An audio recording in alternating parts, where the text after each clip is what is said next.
This is the Lone Crater YouTube. We hope this video helps. In this video, I will explain how to use zoom in Adobe Premiere Pro. Zooming is essentially changing the size of your video footage, allowing you to highlight specific elements or create dramatic close-ups.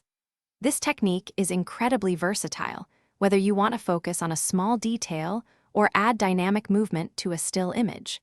You can apply these effects to an entire clip or just a short segment, giving you precise control over your visual storytelling.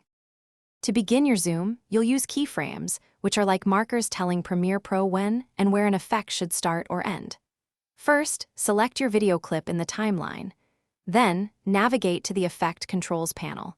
Under the Motion drop-down, you'll find the Scale property.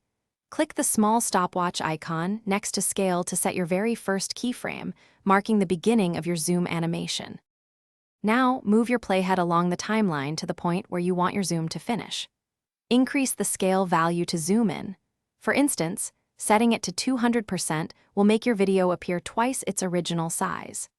If you need to focus on a particular part of the frame, like a person's face, you can also set keyframes for the Position property and adjust its values to precisely frame your zoomed-in shot. To make your zoom look professional and less abrupt, you'll want to smooth out the animation. Right-click on your starting keyframe and select Ease Out to create a gentle acceleration into the zoom. For the ending keyframe, choose Ease In to ensure a soft, gradual stop.